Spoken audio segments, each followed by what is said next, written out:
এক ধনী ব্যবসায়ী ছিল। ধনী ব্যবসায়ী তার দুই ছেলে ছিল। দুই ছেলের বড় ছেলের বিয়ে দিল। দেওয়ার পর তার ঘরে বড় বৌমা এলো সেই ব্যবসায়ের। আর কিছুদিন পরেতেও যখন তার সংসারে ব্যবসার হাল আস্তে আস্তে বাড়ছে, তার কিছুদিন পরেতে তার ছোট ছেলে কেউ সেই ব্যবসায়ী বিয়ে দিল। বিবাহ দেওয়ার ফলে তার ঘরেতে আবার একজন বৌমা এলো, তার ছোট বৌমা। ছোট বৌমা ছিল খুব সুস্বভাবের আর খুবই সুন্দর, নম্র, ভদ্র। আর সে কিনা পরম দেবাদিদেব মহেশ্বরের ভক্ত, একনিষ্ঠ ভক্ত। সে দেবাদিদেব মহাদেবকে আগে পূজা করে তারপরে সমস্ত কাজ সে করত। তার সব রকম কাজ যত দিন যায়, ধনী ব্যক্তি আরো ধনী হতে থাকে সেই ব্যবসায়ী। তার ছোট বৌমা ছিল স্বয়ং লক্ষ্মী স্বরূপা। তার গৃহে যখনই পা দিল তখন থেকে তার ব্যবসা বাণিজ্য আরো ফুলে ফেঁপে উঠছে। যা ছিল তার থেকে আরো 4 গুণ বেড়ে যাচ্ছে। সেই সংসারেতে সুখ শান্তি কোনো অভাব বলতে ছিল না, ঝগড়া কলহ কিছুই ছিল না। এইভাবে যত দিন যায় তত ব্যবসা আরো বাড়তে থাকে।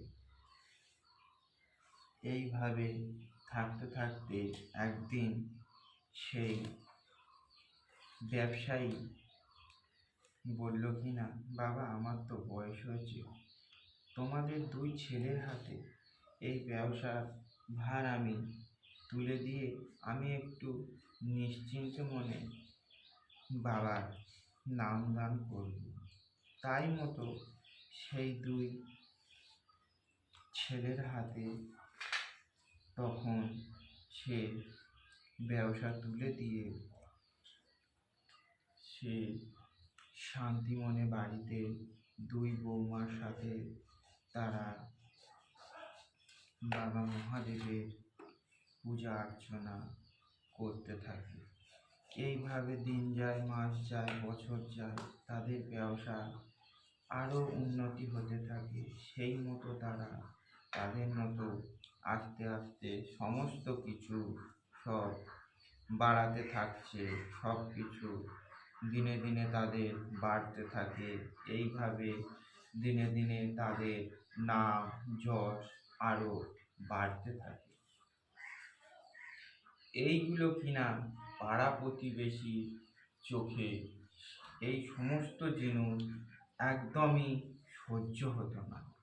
তারা হিংসায় জ্বলে যাচ্ছে, কি করে তাদেরকে ক্ষতি করতে, তাদের ব্যবসা খারাপ করতে, তাদের পথে ভিখারি করে নিয়ে আসছে। সবসময় এই কামনা তাদের মনে সবসময় রয়েছে। কোথাও থেকে কিছুই করতে পারে না।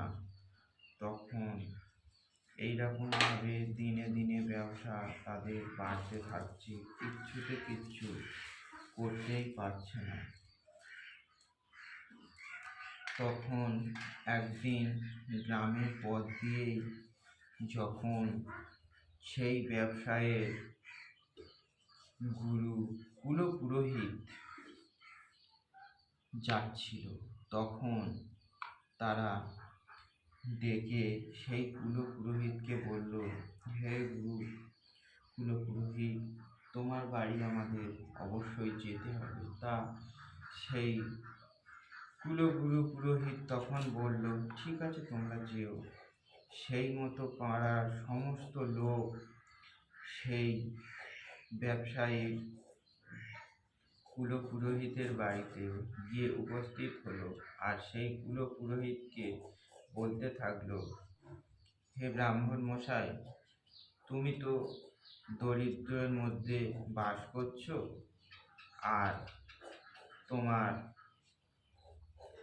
যে যজমান আছে সেই যজমান দিনে দিনে তার নাম যশ খ্যাতি দিকে দিকে ছড়াচ্ছে, আর তুমি এখানে বাড়িতে পড়ে আছো, তুমি যাচ্ছ না, আর সেও তো কোনো পুজো পাঠও করাচ্ছে না যে তুমি ভালো দান দক্ষিণা পাবে, পেলে তুমি কিছুদিন তোমার ভালোভাবে চলে যাবে। এইভাবে তাকে বোঝালো, আর বোঝাবার পরেতে পুরোহিত তখন সেও বুঝবার পরে বলল, হ্যাঁ ঠিক বলেছ তোমরা। এই কথা শোনার পর তখন পুরোহিত বলল, তোমরা যাও, এর কিভাবে আস্তে আস্তে এর ব্যবসা কি করে বন্ধ করা যায়, কি করে এর ক্ষতি করা যায় আমি করছি, যাও তোমরা বাড়িতে যাও বলে তাদেরকে বাড়িতে পাঠিয়ে দিল। তারা আনন্দের স্বরূপ বাড়িতে চলে এলো। আর তখন পুরোহিত গেল তার গুরুদেবের কাছে। সেই গুরুদেব মহাজ্ঞানী লোক, তার কাছে গেল। যাওয়ার পরেতে সেই পুরোহিত তার গুরুর কাছে যখন গেল, গিয়ে সমস্ত কিছু খুলে বলে তাকে তখন বলল যে এই ব্যবসায় কিভাবে ক্ষতি করা যায়, ক্ষতি করলে তখন তার ব্যবসা ডাউন যাবে, গেলে সে তখন আমাকে দিয়ে পুজো পাঠ করালে আমি ভালো মতো দান দক্ষিণা পাবো। সে এই কথা বলে তার গুরুদেবের কাছে বলবার পর তার গুরুদেব তখন তাকে বলল, ঠিক আছে, তুই তাহলে তার বাড়িতে গিয়ে তোর শিষ্যর কাছে থেকে একটি পিতলের ঘটি চেয়ে নিয়ে আসবি।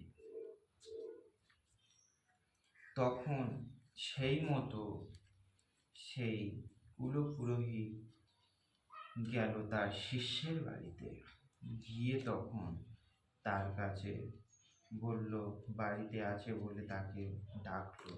ডাকবার পরেতে তখন তার শিষ্য বাড়ি থেকে বেরিয়ে এলো সেই ব্যবসায়ী। আসবার পরেতে তখন তাকে বলল যে, হে বাবা, তুমি এতদিন পর আমার বাড়ির দিকে এসছো। তখন ব্রাহ্মণ বলল, এই পথ দিয়েই যাচ্ছিলাম, তাই তোমার বাড়িতে ঘুরে যাচ্ছি, আর আমার একটা জিনিসের খুবই প্রয়োজন। আমি এই দরিদ্র ব্রাহ্মণ, আমার তো নেই, তা কি করব বাবা, তোমার বাড়িতে এসছি তোমার কাছে বলতে, তুমি যদি দাও তোমার খুবই ভালো হয়। এই কথা বলবার পরেতে তখন সে বলল, ঠিক আছে, সামান্য এই জিনিসটাই তুমি আমার কাছে চাইছো তো, ঠিক আছে আমি তোমাকে দেবো, তুমি বসো, আমি এনে তোমাকে দিয়ে দিচ্ছি। তখন সেই ব্যবসায়ী গেল কিনা সেই ঘটিটা নিয়ে আসতে, আর তখন তার ছোট বৌমা সেইখানে উপস্থিত ছিল। থাকবার ফলেতে তখন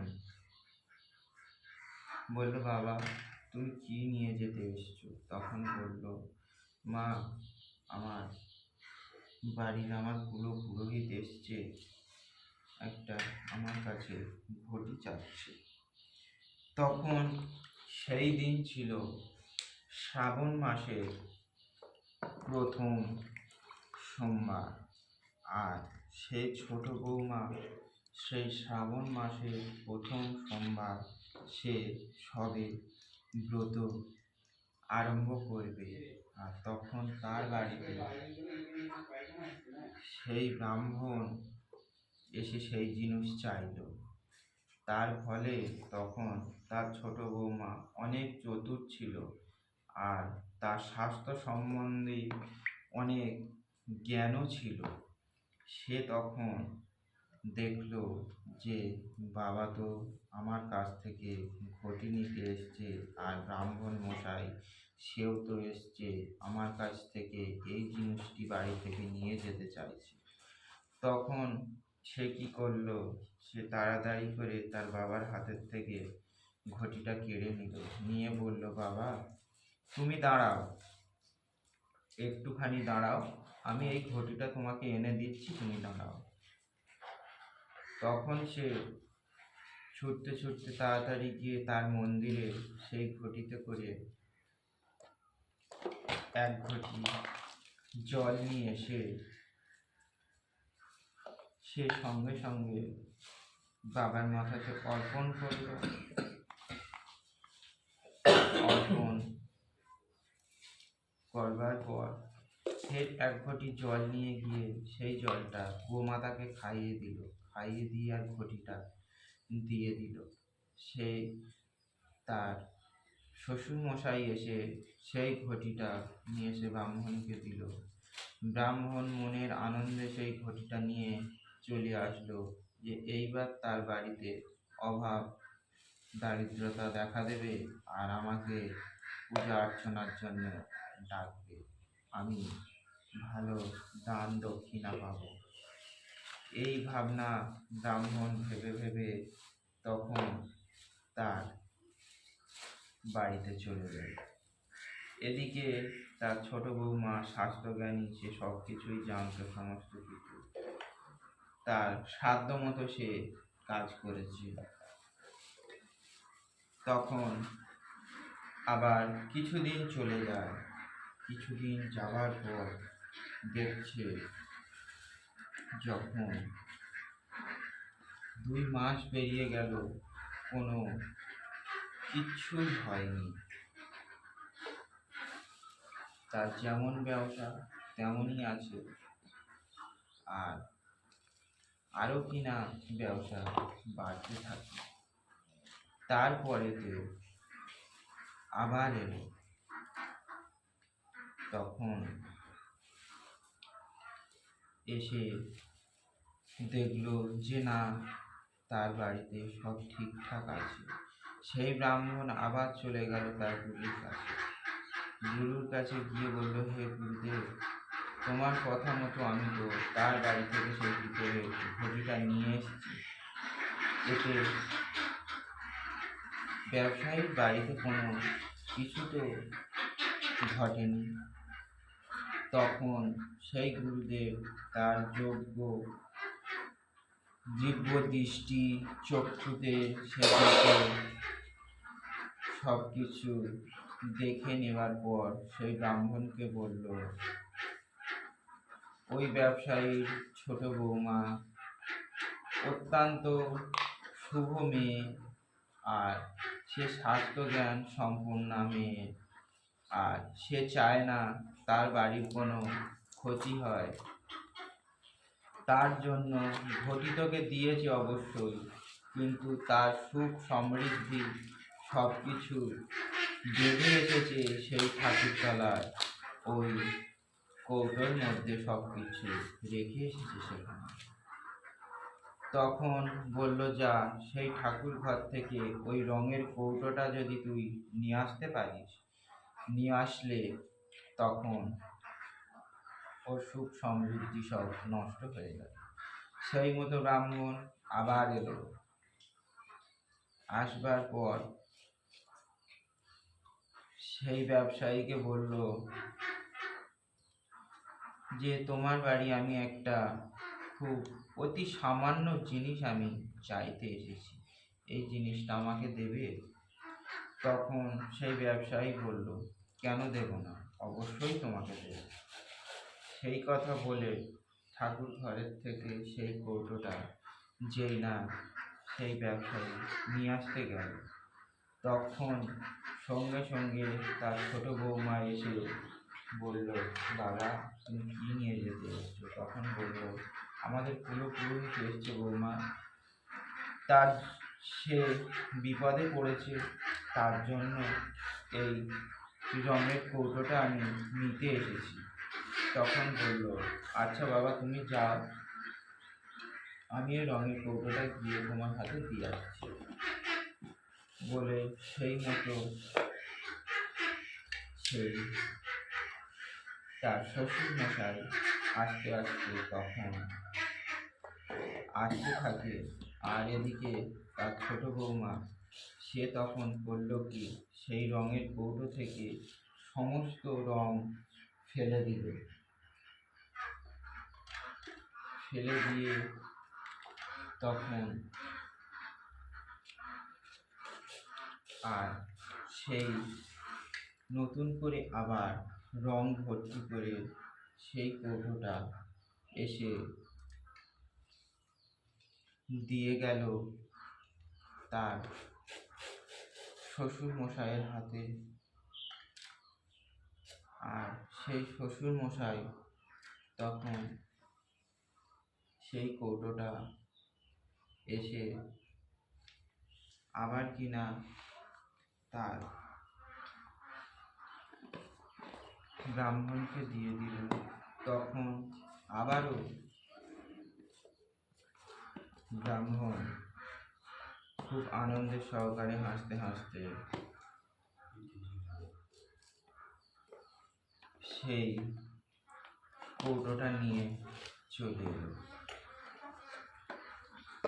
তখন আবারও কিছুদিন যায়, দেখলো এতে তো আর কিছুই হলো না, যেমন জিনিস তেমন রইল। তখন আবারও সেই ব্রাহ্মণ তার গুরুদেবের বাড়ি আবারও যায়,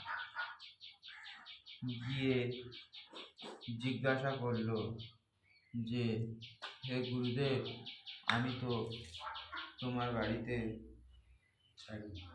থেকে ব্রাহ্মণের আমার শিষ্যমহল বাড়ি থেকে আমি যে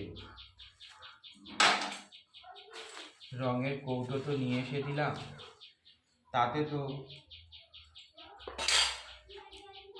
কিছুই হলো না।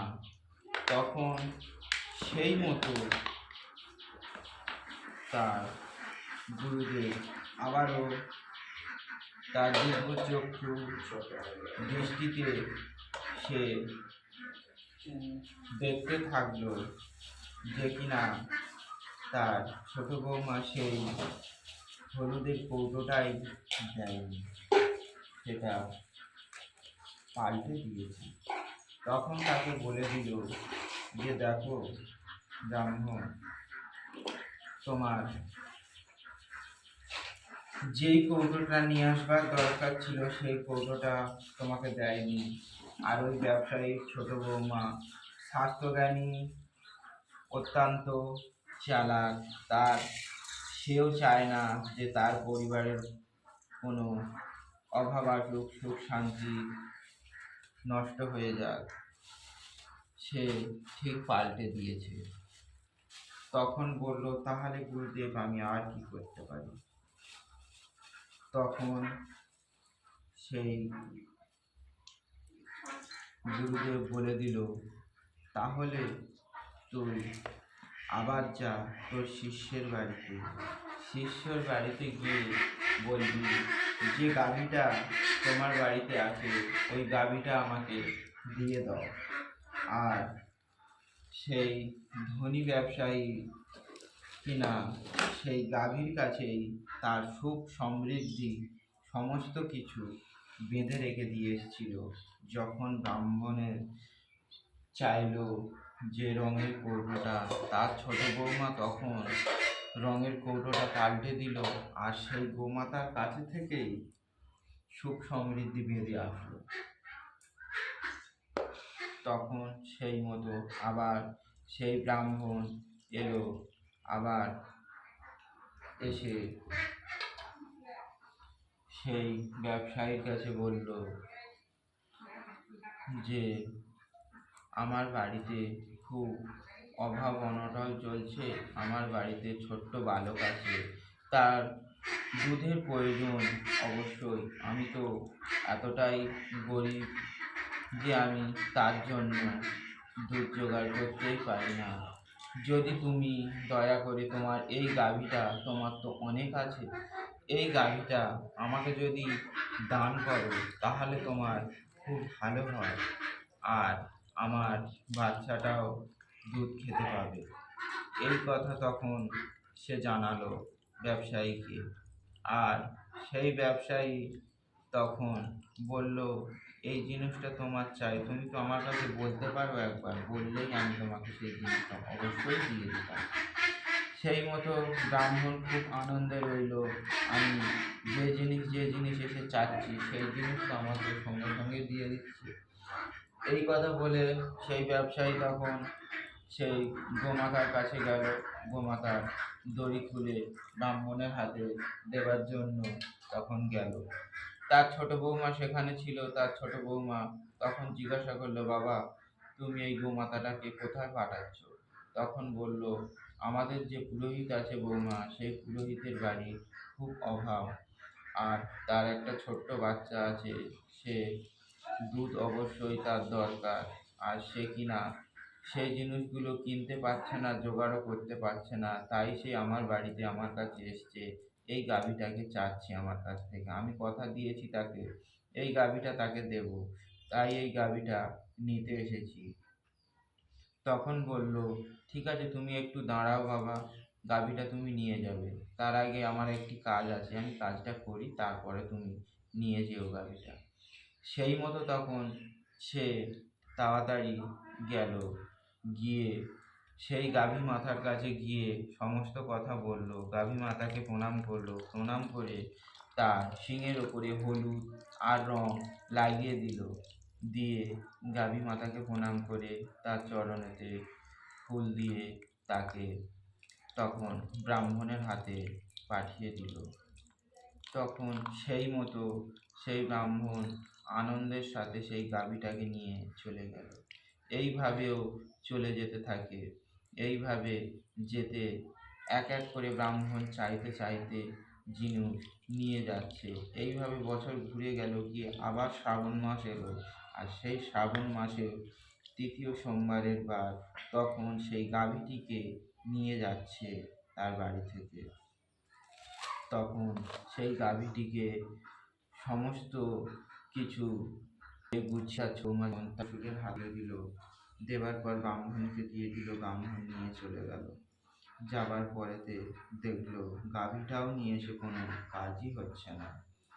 তখন আবারও সে তার গুরুদেবের কাছে গেল, গিয়ে বলল, গুরুদেব আমি তো গাভীটাকে নিয়ে এসেছি, তাহলে এখনো ওর পরিবারে কোনো অভাব অনটন কিছুই দেখা দিচ্ছে না। তখন তার গুরুদেব যোগ বলে সব কিছু আবার দিব্য দৃষ্টিতে দেখলো, দেখবার পর তখন সেই ব্রাহ্মণকে বলে দিল যে তার ছোট বৌমা এবারেও তার সুখ সমৃদ্ধি আটকে রেখেছে, সে অত সহজে তার সুখ সমৃদ্ধি নষ্ট হতে দেবে না। তখন বলল, তাহলে কি আমি হেরে যাব? তখন বলল, ঠিক আছে তুই এক কাজ কর, তার বাড়ির থেকে তার ছোট বৌমাকেই বের করে দে, বের করে দিলে দেখবি তখন তার বাড়ির থেকে তোকে আর কিচ্ছু আনতেও হবে না, ধীরে ধীরে সমস্ত কিছু ধ্বংস হয়ে যাবে। সেই কথা মতো শুনে তখন সে তার আবারও সেই ধনী ব্যবসায়ীর বাড়ি গেল, গিয়ে তখন তাকে বোঝাতে থাকলো যে দেখো তোমাদের এই ব্যবসা এত কিছু, এত সব কিছু তোমাদের নষ্ট হয়ে যাবে সব কিছু। তখন তাকে শ্বশুর মশাইকে বোঝালো, বুঝিয়ে তখন তখন তার সেই ব্যবসায়ী তার দুই ছেলে এবং দুই বৌমাকে ডেকে বলবার পর তখন তার ছোট বৌমাকে তখন বাড়ির থেকে বের করে দেওয়ার কথা বলল। আর এই কথা শোনার পর তার ছোট বৌমা তার মুখের ওপরে কোনো কথাই বলল না, কিছুই বলল না। সে তখন বলল, ঠিক আছে বাবা, তুমি যখন আমাকে বলছো বাড়ি থেকে যেতে, আমি বাড়ি থেকে অবশ্যই চলে যাব। তখন সেই ছোট বৌমা এবং সেই ধনী ব্যবসায়ী ছোট ছেলে বলল, আমি যাকে নিয়ে এসেছি তার হাত আমি কখনোই ছাড়বো না। তুমি যেখানে তাকে বের করে দিচ্ছ, আমি তার সাথে অবশ্যই চলে যাব, আমি থাকবো না। তখন সেই মতো সে তার ছোট ছেলে তার বৌমার সাথে তখন বাড়ি থেকে চলে যায়। যাবার পর সেই বাড়ি আস্তে আস্তে তখন সব সুখ সমৃদ্ধি একে একে এত লোকের সাথে এত কিছু মিশিয়ে কুসঙ্গ সমস্ত কিছু তার উপর দিয়ে বইল। তখন এত কিছু নাম যশ খ্যাতি, এত টাকা পয়সা, এত কিছু ধন সম্পত্তি অর্জন করেছিল। তখন তার ছোট বৌমা বাড়ি থেকে বেরিয়ে যাবার পর সমস্ত এক এক করে সব কিছু ধ্বংস হয়ে যাচ্ছিল। আর তার বাড়িতে কোনো টাকা পয়সা কিছুই নেই। আর এদিকে তারই ছোট ছেলে আর ছোট বৌমা যখন বাড়ি থেকে চলে গেল, তারা ব্যবসা করত, তারা ব্যবসার সমস্ত কিছু বুঝতো। সে তখন কিনা গিয়ে সে একটা ছোট্ট ব্যবসা শুরু করেছিল। সেই থেকে সে ধীরে ধীরে আরো বড় হতে থাকলো। এদিকে সেই শ্রাবণ মাসের সোমবার ছিল, সে তো বাড়ি থেকে চলে গেল। আর সে বাবার একনিষ্ঠ ভক্ত, সেই বাবার উপর কৃপা দৃষ্টি সবসময় তার উপরে ছিল। সেইভাবেই সে ধীরে ধীরে সমস্ত কিছু একে একে সে তার বাবার থেকেও আরো বড় ব্যবসায়ী হয়ে গেল। আর তার সমস্ত কিছু সে সব আরো ফুলে ফেঁপে যাচ্ছে। এদিকে সেই ব্রাহ্মণও তো যে কথা বুঝিয়েছিল সেই ব্যবসায়ী বাড়ি নিয়ে এসে পূজা পাঠ করালো, সমস্ত কিছু করালো, ভালো দান দক্ষিণা নিয়ে গেল, তাতে তার কিছু সুফলও হলো না। তার সুফল হবেও বা কোথা থেকে? তার সুখ সমৃদ্ধি সমস্ত কিছু শর্ত ছিল তার ছোট বৌমার উপরে। সেই বাড়ির মানুষটাই নেই, আর সেই রকম পুজো পাঠও হচ্ছে না তার। তখন ধীরে ধীরে বাবার ক্রোধ অগ্নিতে পড়ে সব আস্তে আস্তে ধ্বংস হতে থাকতে আর এদিকে ছোট